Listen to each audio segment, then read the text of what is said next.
ॐ चन्द्राय नमः। ॐ सोमाय नमः। ॐ शशधराय नमः। ॐ शशाङ्काय नमः। ॐ इन्दवे नमः। ॐ निशाकराय नमः। ॐ सुधाकराय नमः। ॐ कलाधराय नमः। ॐ कलानाथाय नमः। ॐ रोहिणीपतये नमः। ॐ क्षीरोदनिलयाय नमः। ॐ सुधानिधये नमः। ॐ ताराधिपाय नमः। ॐ ज्योत्स्नामयाय नमः। ॐ शीतांशवे नमः। ॐ हिमांशवे नमः। ॐ अमृतांशवे नमः। ॐ औषधीपतये नमः। ॐ ग्रहनाथाय नमः। ॐ द्विजराजाय नमः। ॐ कुमारप्रियाय नमः। ॐ ब्राह्मणप्रियाय नमः। ॐ भक्तवत्सलाय नमः। ॐ सागरसम्भवाय नमः। ॐ अत्रेयाय नमः। ॐ रोहिणीवल्लभाय नमः। ॐ शीतरश्मये नमः। ॐ प्रकाशात्मने नमः। ॐ लोकप्रियाय नमः। ॐ मनोभवाय नमः। ॐ अमृताय नमः। ॐ श्रीमते नमः। ॐ शम्भुमौलिस्थिताय नमः। ॐ कलानिधये नमः। ॐ औषधीनाथाय नमः। ॐ नक्षत्राधिपाय नमः। ॐ स्वरभानुविनाशकाय नमः। ॐ शीतभानवे नमः। ॐ चतुर्भुजाय नमः। ॐ द्युतिमते नमः। ॐ लोकसाक्षिणे नमः। ॐ श्वेतवर्णाय नमः। ॐ पद्मनाभप्रियाय नमः। ॐ प्रियदर्शनाय नमः। ॐ श्वेताम्बरधराय नमः। ॐ श्वेतमाल्यधारिणे नमः। ॐ दशाश्वरथसंस्थाय नमः। ॐ कुमुदप्रियाय नमः। ॐ सुधाप्रियाय नमः। ॐ निशापतये नमः। ॐ रजनीनाथाय नमः। ॐ दीनबन्धवे नमः। ॐ करुणाकराय नमः। ॐ जगद्बन्धवे नमः। ॐ जगदीशाय नमः। ॐ विश्वेशाय नमः। ॐ विश्वरूपाय नमः। ॐ त्रिलोचनप्रियाय नमः। ॐ शिवप्रियाय नमः। ॐ दिगम्बराय नमः। ॐ कल्याणकराय नमः। ॐ दयासागराय नमः। ॐ शान्ताय नमः। ॐ शान्तिदाय नमः। ॐ पुण्यात्मने नमः। ॐ पुण्यफलप्रदाय नमः। ॐ चन्द्रमसे नमः। ॐ चन्द्रमौलये नमः। ॐ श्रियपतये नमः। ॐ शीतलाय नमः। ॐ मृगाङ्काय नमः। ॐ मृगधारिणे नमः। ॐ कल्याणगुणशालिने नमः। ॐ अमृतवर्षिणे नमः। ॐ भक्तपालाय नमः। ॐ रोगनाशकाय नमः। ॐ आयुष्यकराय नमः। ॐ यशःप्रदाय नमः। ॐ सौम्याय नमः। ॐ सौम्यरूपाय नमः। ॐ महाशीतलाय नमः। ॐ रजनीचराय नमः। ॐ दिव्यतेजसे नमः। ॐ तेजोनिधये नमः। ॐ ज्योतिषां पतये नमः। ॐ चन्द्रशेखरप्रियाय नमः। ॐ भक्ताभीष्टप्रदाय नमः। ॐ श्रेयसां पतये नमः। ॐ शुभाय नमः। ॐ शुभप्रदाय नमः। ॐ सुशीलाय नमः। ॐ सुहृदे नमः। ॐ सौभाग्यदाय नमः। ॐ दयामयाय नमः। ॐ निर्मलाय नमः। ॐ निर्मलात्मने नमः। ॐ चन्द्रिकाधराय नमः। ॐ हरप्रियाय नमः। ॐ लोकबन्धवे नमः।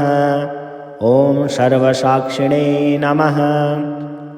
ॐ शरणागतवत्सलाय नमः। ॐ शरण्याय नमः। ॐ कामदाय नमः। ॐ कामपालाय नमः। ॐ अमृतपालाय नमः। ॐ सुधामयाय नमः। ॐ सोमेश्वराय नमः। ॐ चन्द्रदेवाय नमः। ॐ चन्द्राय नमः। ॐ सोमाय नमः।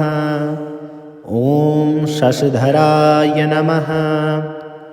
ॐ शशाङ्काय नमः।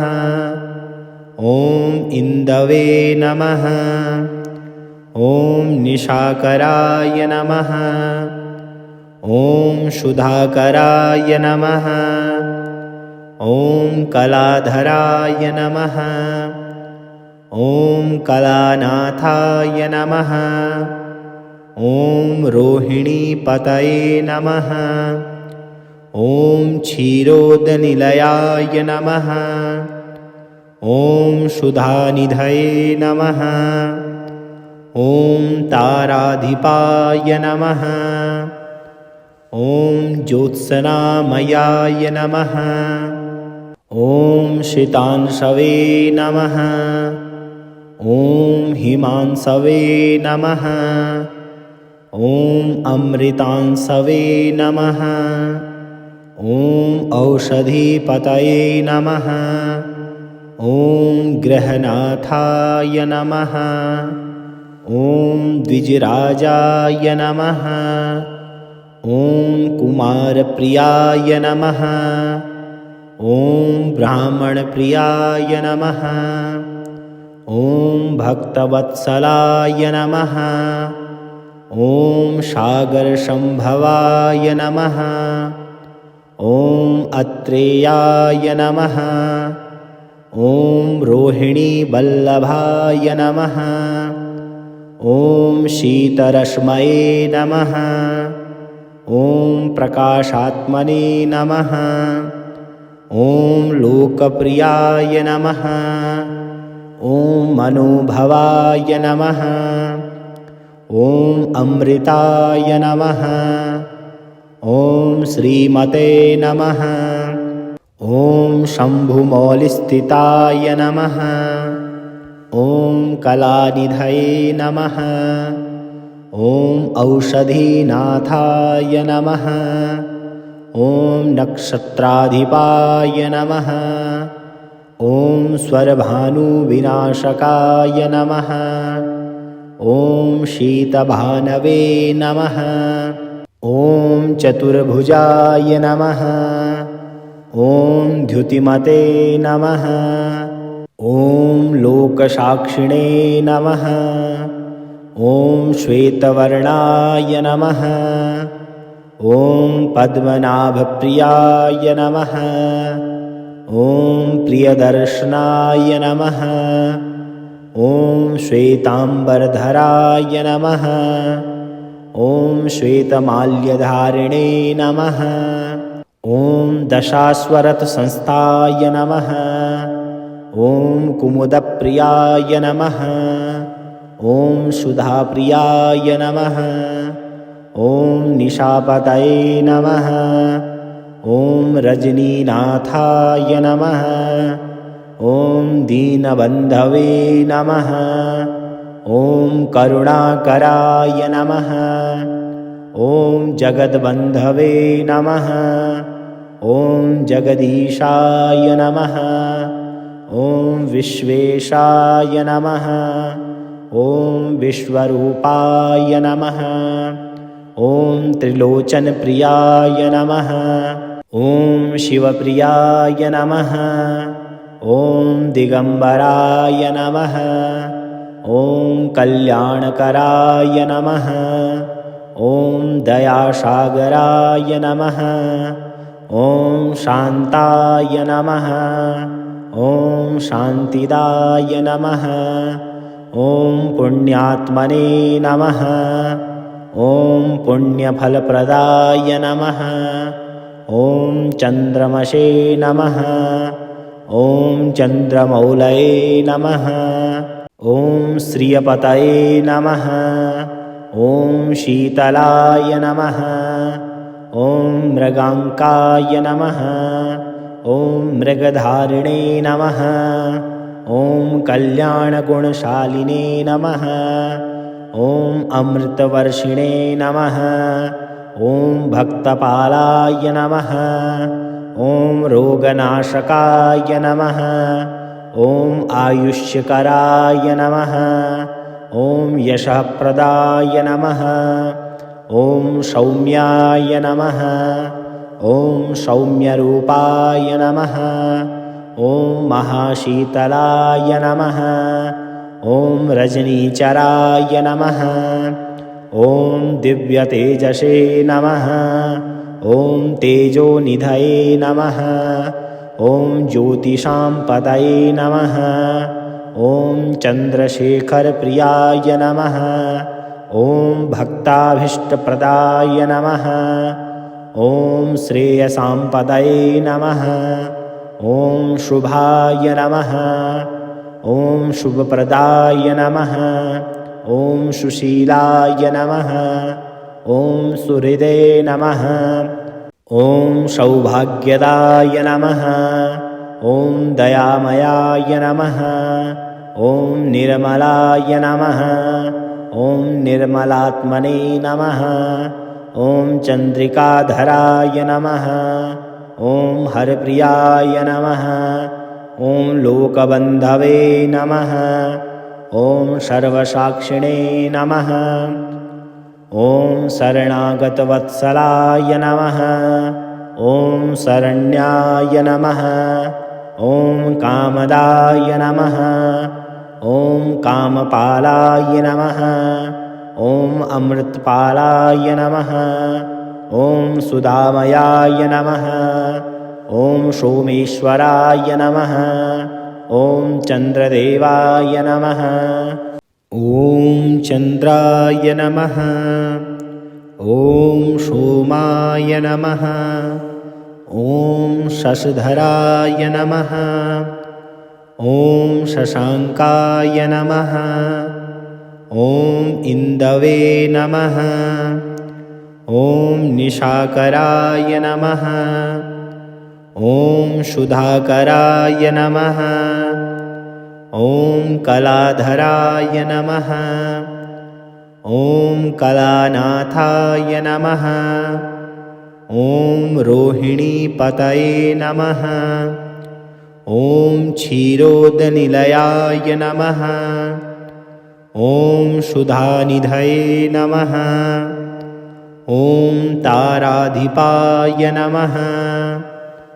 ॐ ज्योत्स्नामयाय नमः।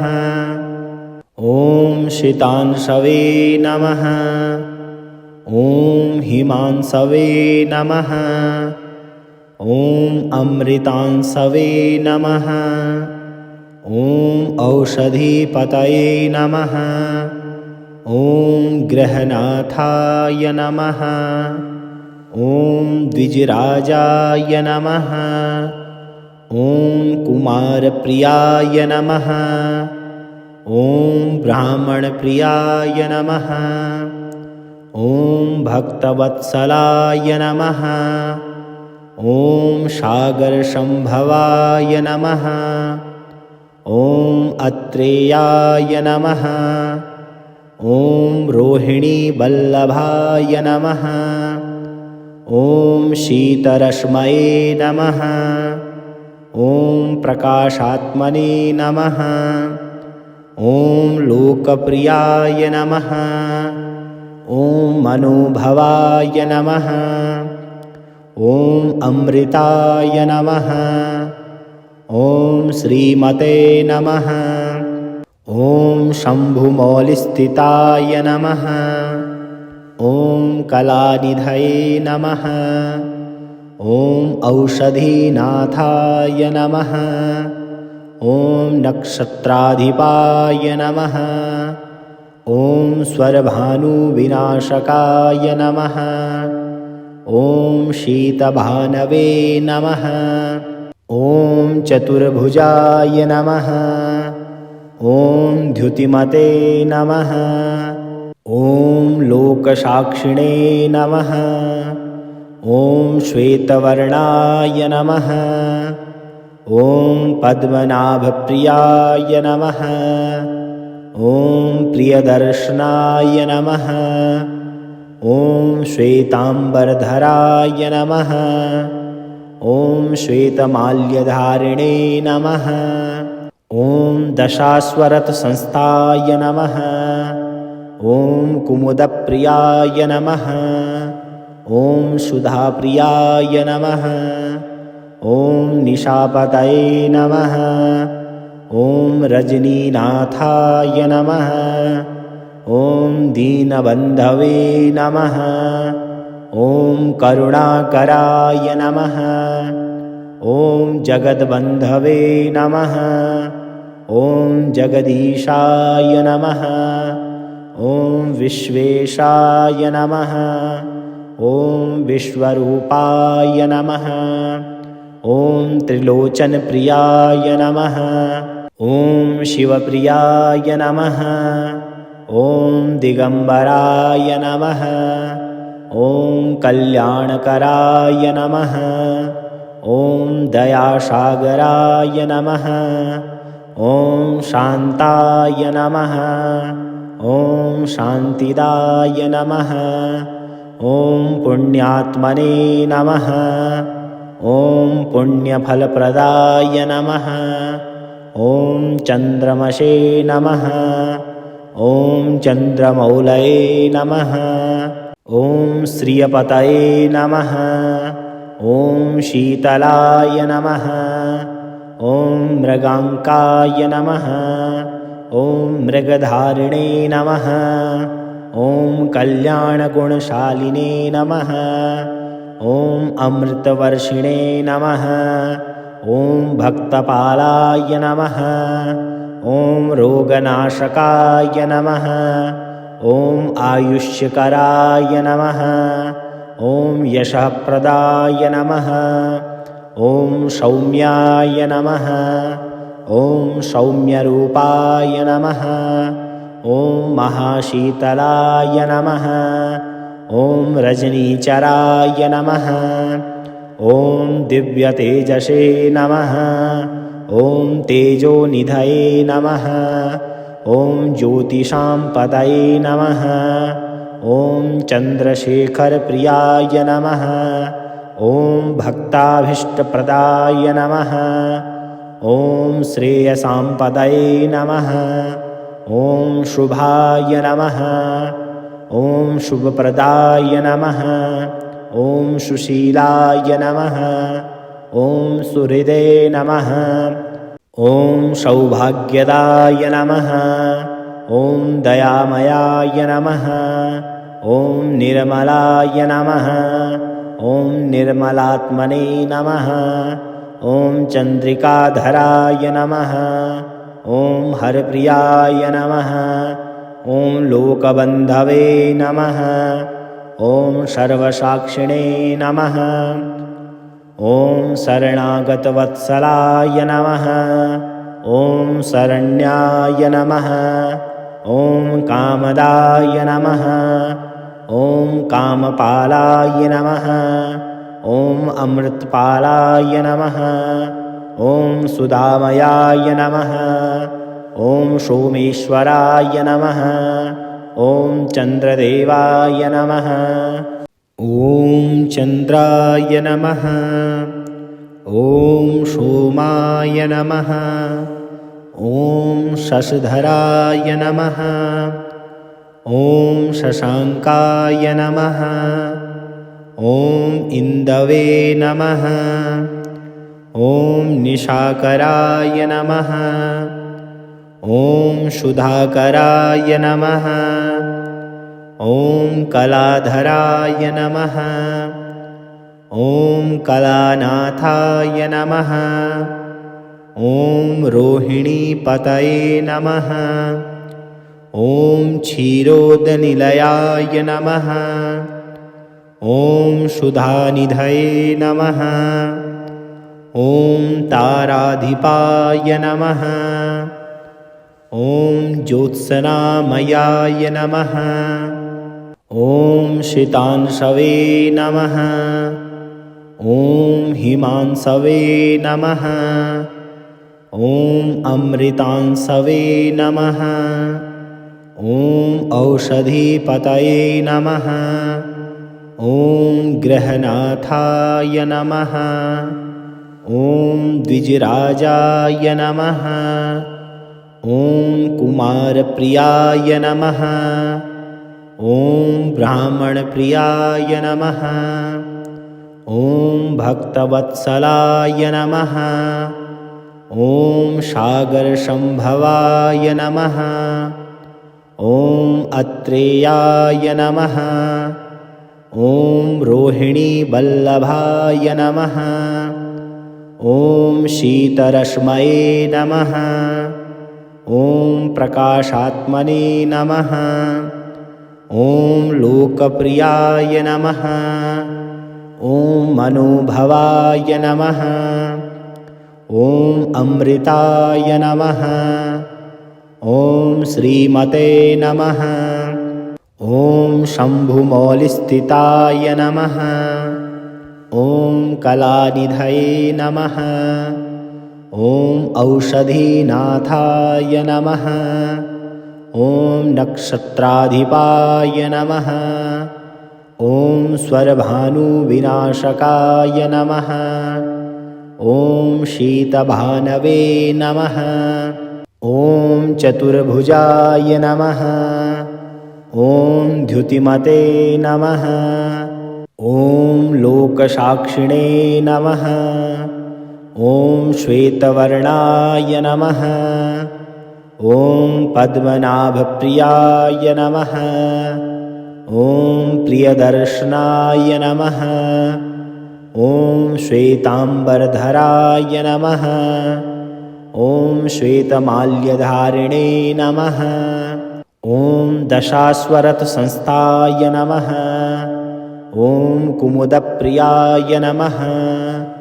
ॐ सुधाप्रियाय नमः। ॐ निशापतये नमः। ॐ रजनीनाथाय नमः। ॐ दीनबन्धवे नमः। ॐ करुणाकराय नमः। ॐ जगद्बन्धवे नमः। ॐ जगदीशाय नमः। ॐ विश्वेशाय नमः। ॐ विश्वरूपाय नमः। ॐ त्रिलोचनप्रियाय नमः। ॐ शिवप्रियाय नमः। ॐ दिगम्बराय नमः। ॐ कल्याणकराय नमः। ॐ दयासागराय नमः। ॐ शान्ताय नमः। ॐ शान्तिदाय नमः। ॐ पुण्यात्मने नमः। ॐ पुण्यफलप्रदाय नमः। ॐ चन्द्रमसे नमः। ॐ चन्द्रमौलये नमः। ॐ श्रियपतये नमः। ॐ शीतलाय नमः। ॐ मृगाङ्काय नमः। ॐ मृगधारिणे नमः। ॐ कल्याणगुणशालिने नमः। ॐ अमृतवर्षिणे नमः। ॐ भक्तपालाय नमः। ॐ रोगनाशकाय नमः। ॐ आयुष्यकराय नमः। ॐ यशःप्रदाय नमः। ॐ सौम्याय नमः। ॐ सौम्यरूपाय नमः। ॐ महाशीतलाय नमः। ॐ रजनीचराय नमः। ॐ दिव्यतेजसे नमः। ॐ तेजोनिधये नमः। ॐ ज्योतिषां पतये नमः। ॐ चन्द्रशेखरप्रियाय नमः। ॐ भक्ताभीष्टप्रदाय नमः। ॐ श्रेयसां पदये नमः। ॐ शुभाय नमः। ॐ शुभप्रदाय नमः। ॐ सुशीलाय नमः। ॐ सुहृदे नमः। ॐ सौभाग्यदाय नमः। ॐ दयामयाय नमः। ॐ निर्मलाय नमः। ॐ निर्मलात्मने नमः। ॐ चन्द्रिकाधराय नमः। ॐ हरप्रियाय नमः। ॐ लोकबन्धवे नमः। ॐ सर्वसाक्षिणे नमः। ॐ शरणागतवत्सलाय नमः। ॐ शरण्याय नमः। ॐ कामदाय नमः। ॐ कामपालाय नमः। ॐ अमृतपालाय नमः। ॐ सुधामयाय नमः। ॐ सोमेश्वराय नमः। ॐ चन्द्रदेवाय नमः।